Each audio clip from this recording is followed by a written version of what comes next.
But to summarize some that one had to prioritize when one was appointed, we can look at what we found was the non-aligned key performance indicators of the division to the SAPS's priorities, and also the outdated and non-existing policies and legal framework.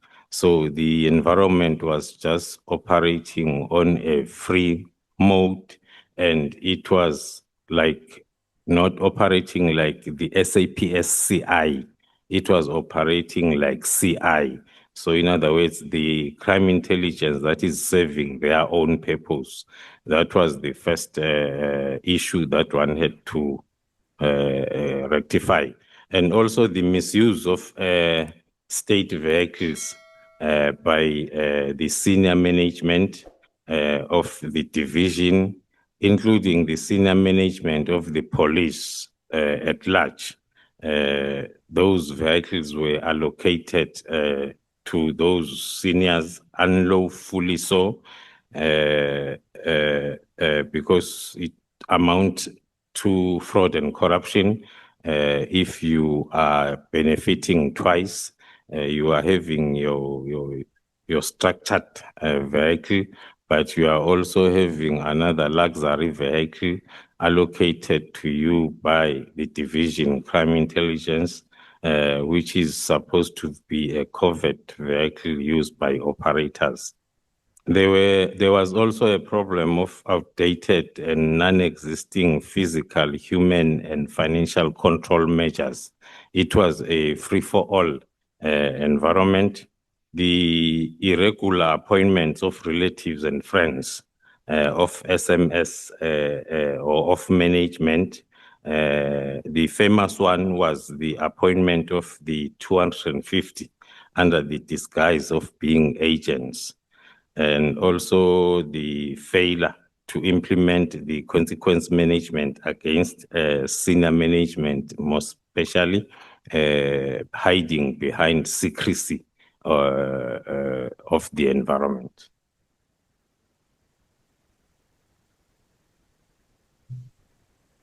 General, now you note in your statement that some of the changes that you've also made relates to legal framework and the steps that you've taken in order to develop the legal framework within crime intelligence. This is referred to in paragraph 43 of your statement. Is there anything in particular that you'd like to highlight in respect of the legal framework that you've developed? Thank you, Chair. Thank you, Honorable Chair. Based on my assessment as the newly appointed divisional commissioner on the issues that I've highlighted, one had to prioritize.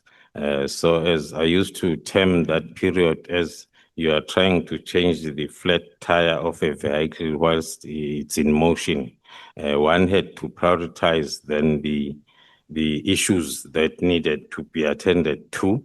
Of course, then there will be those decisions that one will take that will not make one famous and not supported at all by some at a senior management level, which made it very difficult then to implement such decisions. That then in that environment is mainly done through the misinformation that will be related to each and every one of those reforms that we are bringing on board. Talking to the first one, which is the legal framework, there were serious legal reforms that one had to implement, starting with the compliance with a Regulation of Interception of Communications Act, normally referred to as RICA, There were lots of interception activities that were undertaken outside the legal framework. And then one had to prioritize that to acquire the exemption certificate, which was approved by the cabinet, that allowed us now to lawfully purchase, keep, and utilize the listed equipment according to the Act. The other one was the one that had to be prioritized, was the one that talked to the exemption by the National Treasurer to depart from the procurement procedures in terms of Public Management Act for the covert operations, which are supported through the Secret Service account. Those are the two examples of the legal framework that one had to prioritize in order for the division to start then operating lawfully. Honorable Skosana. Thank you, Mgcinihlalo. Thank you, Chair. And Ntandukulochisa General Khumalo. Chair, is a quick one. I think Maga Kulumala, General Khumalo, because we've been sitting here, we were told that General Khumalo agazi next ngendaba crime intelligence yakana experience akana anything. Now uGeneral namhlanje ngicabanga ukuthi uyicacisile ukuthi mabhunga lawo zinhlele ngesikhethu ngamanye amagama bebakupenda kusho ukuthi ihistory osinikele yona nje uthi mhlambe ngenze follow up ukuthi wathoma usafika almost esipoliseni ukubereka ngecrime intelligence. I think that came up clear. Am I right? Mangifunda la ngoba satshelwa into eziningikhulu ukuthi awudeserve and ngicabanga ukuthi icolleague yakho uGeneral Sibiya, that's what he said in this committee. So hence ngifuna clarity, Chair, on that one to say njengoba uyibeka nje namhlanje uthi njengoba wathoma ngo1991 you go throughout the ranks and the crime intelligence akusinto oyithome at this level where you are today. Am I right? That is correct, Honorable Chair. Ngiyathokoza, Chair. Bengifuna leyo clarity. Thank you so much. Okay, let's proceed. Thanks very much for the responses, General Khumalo.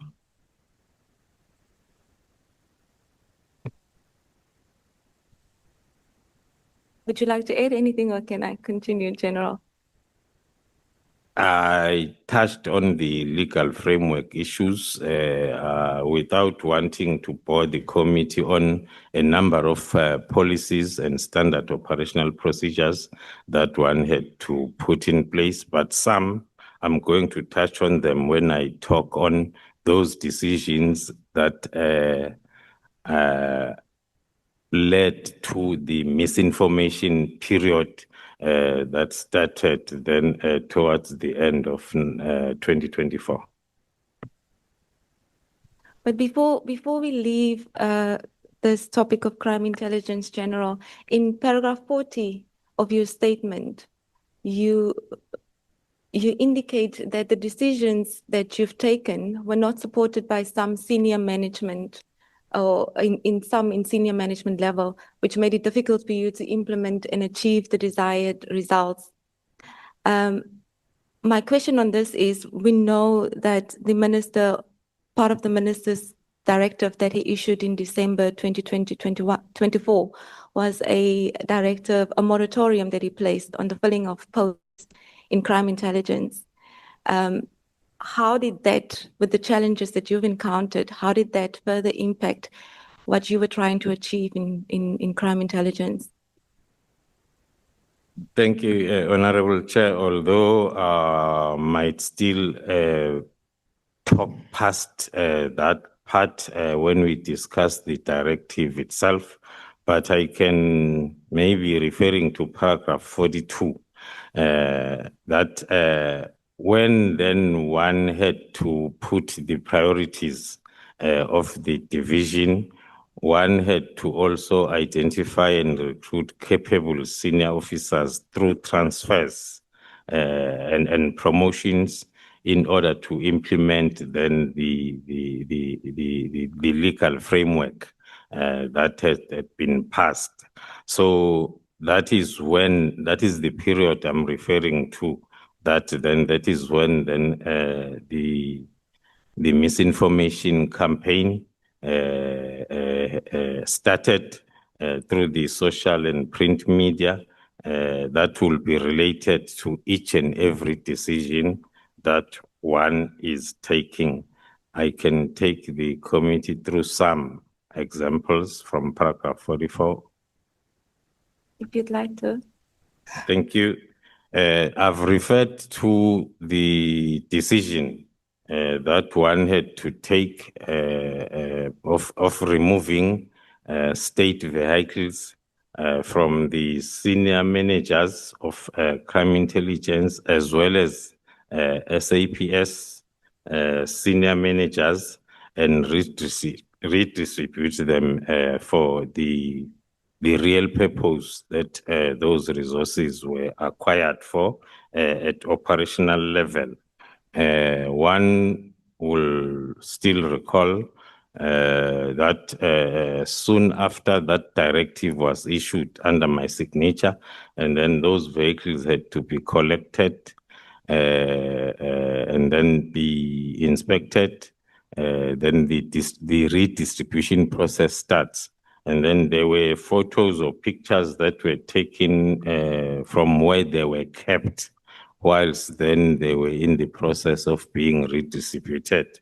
And the media article about CI vehicles collecting dust and not allocated to members started flying. That is one example. The second example will talk to the famous misinformation that is forever spoken about or spread on the media, which talks to the informers being paid 3,000 rands only. That example is as a result of the financial delegation of powers that had to be reviewed to ensure that there are control measures, especially on the informal rewards and remuneration, establishing the committees that are going to deal with. The directive was talking to the fact that the informal rewards and remuneration that are above 3,000 rands has to go through a committee to be scrutinized, which was then a problem from those that were benefiting from a loose policy that will allow any commander at any level for such approvals. Then the other example, as I'm touching on misinformation that we experienced a lot towards the end of 2024, was around the identification and dismissal of ghost employees who were unlawfully employed, who are part of recruited 250 that I mentioned earlier on. The misinformation that was accompanied by that process was that the division is being incapacitated because of those activities that were taking place. We have lots of examples. There are people that we had unearthed that were holding the ranks up to a full colonel, who have never worked for the past 15 to 20 years, but getting salaries. So one had to hunt those people and then dismiss them in terms of the regulations of SAPS. That is a project that is still ongoing. So we are going to that misinformation for quite some time. And the other one, this one is coming in at any time when one then is implementing and enforcing consequence management, especially at senior management level. We have seen the stories talking to claims of victimization, protected disclosures, the whistleblowing, and the booking of sick for a long time in order to delay disciplinary processes. The issue there is, as I indicated earlier on, that both disciplinary and criminal investigations in the environment were not undertaken because those involved will be hiding behind the secrecy of the environment, which does not give permission for people not to be taken through the regulations of SAPS if there is something that they've done wrong. Thank you, Chair. General Khumalo, may I refer you to page 195 of the big bundle?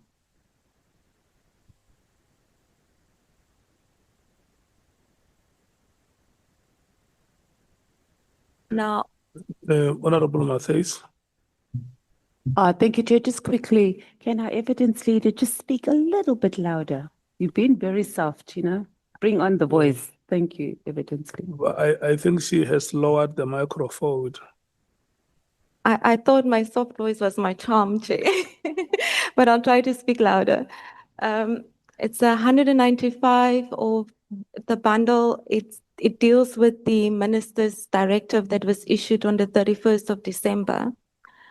Now, in paragraph 1 of that directive, General, I don't know how comfortable you are to speak to some of the issues raised there, but I would just like your view on how that paragraph 1 impacted crime intelligence operations. And when I say operations, I mean what you were trying to achieve in turning things around.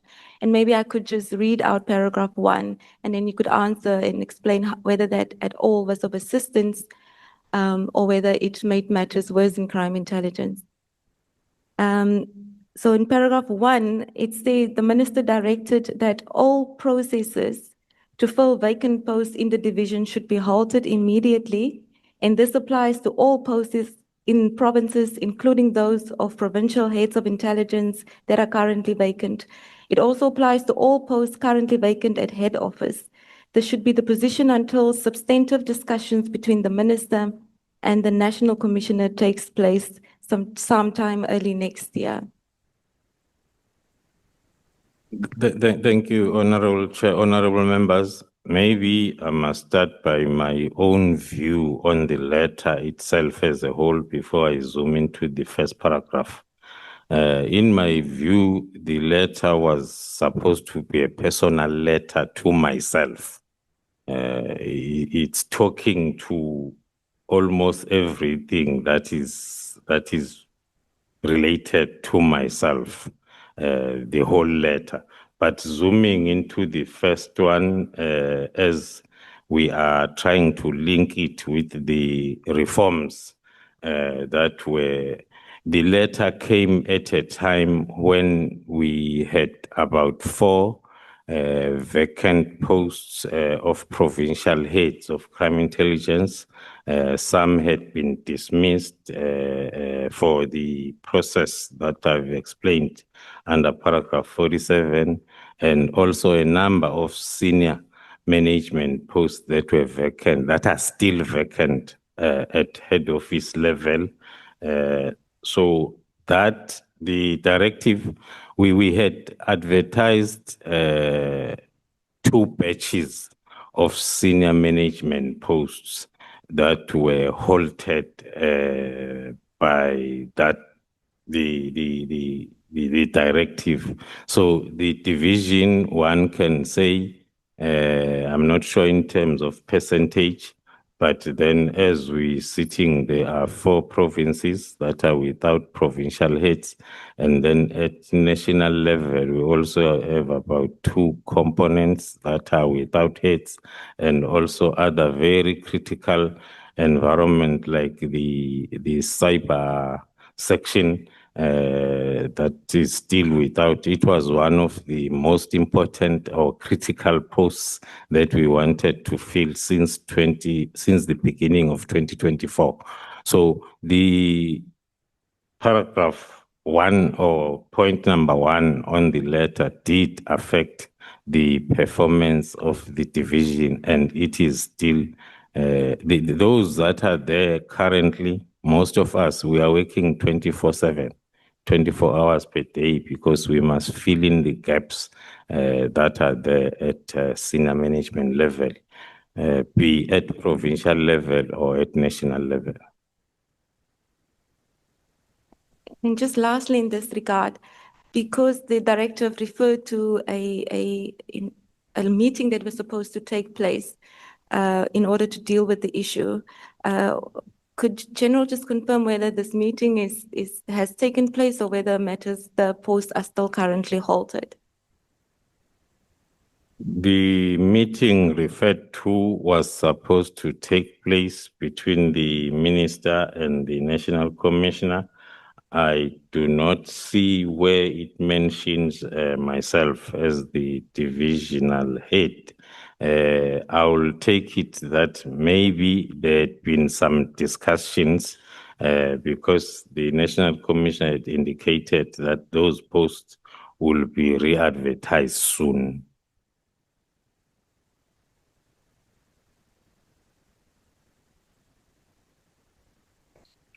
General, then I think we can move on to the next topic, which is where I wanted to start, the establishment of the task team, which is referred to in paragraph 49 to 55 of your statement.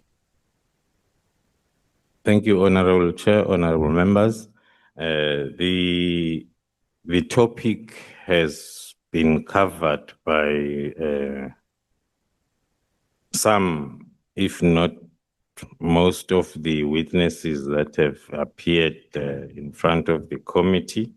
I will just talk from the practical point of view, because I happened to be practically involved from all the stages of the establishment, and most of the documents, establishing documents, are having my signature on. Without going into details, I can confirm that indeed the PKTT was established during 2018, when then the political killings in the province were rife, and then it was through, as we are all aware, the appointment of the IMC Interministerial Committee by the President, which was chaired by the Ministry of Police. The point that maybe I must first try to correct is the misperception that the PKTT was formed as a result of Moerane Commission. If we go through the minutes of the IMC meetings, there is a meeting, I think in 2019, where the Premier of the province apologized for attending the IMC, because he was supposed to attend the briefing by the Moerane Commission. That was in 2019. It's one of the examples that one can cite, that the Moerane findings came long after the PKTT was formed. So like any other task teams, the PKTT was established or formed by the National Commissioner not through any legislation or gazetted regulation. It is the prerogative of the national commissioner or the provincial commissioner that at any time there is a threat that they feel that it needs the task team approach, which is different from the normal day-to-day policing approach to establish then the task team. I'll link that with the situation as it happened. If we follow the minutes of the Interministerial Committee, there were 2 meetings that took place during May. The IMC went to the province to find out as to what are the interventions that are in place. Indeed, they did find the task team, the provincial political killings task team. We can call it maybe then, if we want to use PPKT, it was there. Already there was a task team. The only thing that happened when then the IMC had to assess its performance, and then they realized that it was not properly coordinated. It had no investigation or prosecution strategy. And going through the minutes of those 2 first IMC meetings, there is a lot of evidence that talks to that, because you'll find that the SAPS will come and present their report, and then crime intelligence will come present their report on the same topic, and the NPA will also come present their report. So the reporting was evident enough to prove that the work of the provincial task team was not properly coordinated. Those were the findings then of the IMC during May meetings.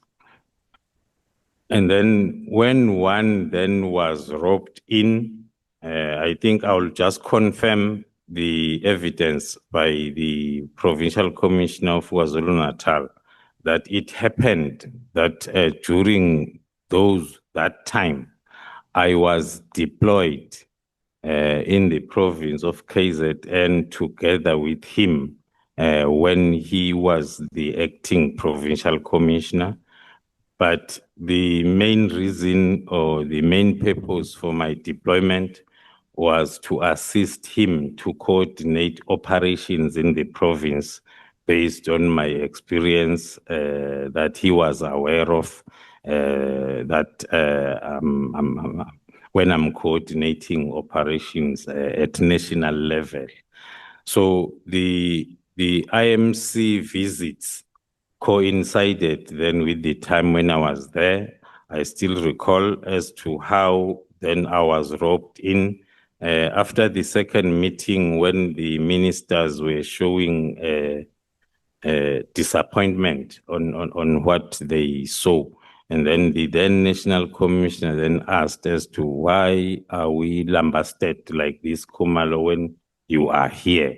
So you need to correct this because you are already temporarily deployed in the province. That's when then I had to develop the strategy that was signed off by the acting provincial commissioner as well as the deputy national commissioner recommended it, and it was approved by the then national commissioner, General Sithole. In terms of the establishment, I'll stop there, Honorable Chair. Okay, General, I'd just like to go back and spend some more time on the role that the INC played in relation to the affairs of the PKTT. And just to note that in paragraph 55 of your statement, you say that the PKTT was overseen by the National Steering Committee, the IMC, and the President. And just hearing you speak now of how there was an initial task team, and with the intervention of the IMC, the PKTT is what it is today, which is a very different sort of way of investigating matters, and it's now made out of forensics teams. And it was after the intervention of the IMC that the PKTT was established, and the initial task team was established, restructured, and the PKTT was then established. Yes. Is it correct to say that it's the IMC's intervention on the initial task team that led to the format in which the PKTT is currently in? Thank you, Honorable Chair, honorable members. As I've indicated, the challenges identified by the IMC during their first 2 sessions with the provincial task team, they were as I listed them. And then the National Commissioner then approached me to assist because of my coordination role that I'm playing at national level.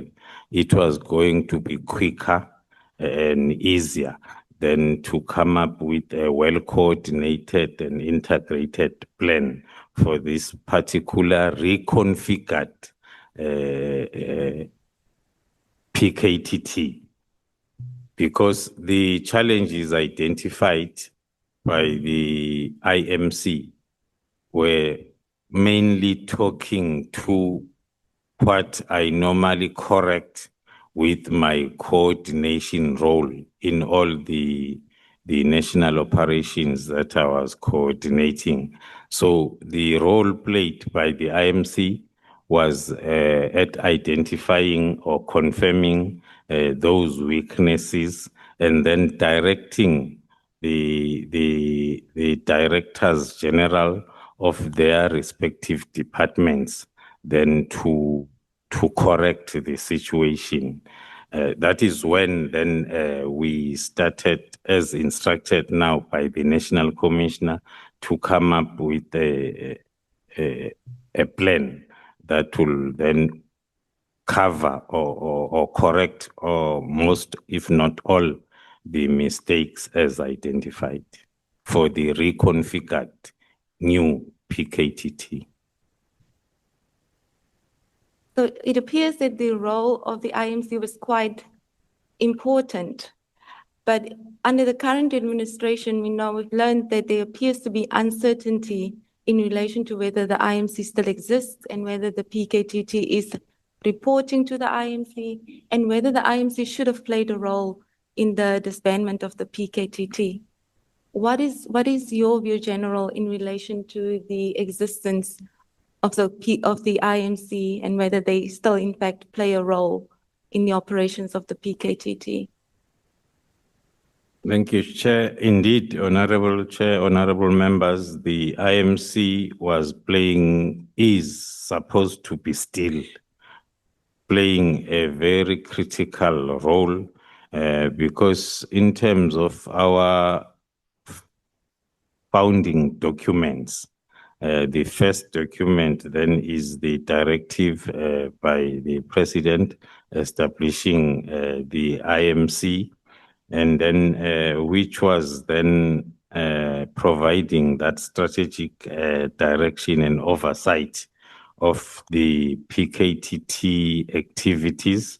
If we go through the minutes, we'll realize the decisions that were taken by the members of the IMC after being briefed by the PKTT.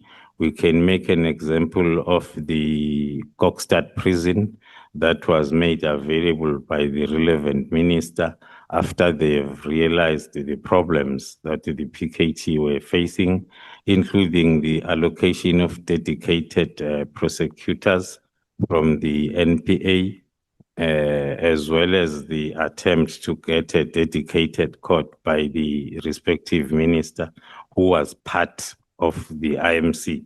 So the IMC was playing that missing strategic direction and oversight over the PKTT activities.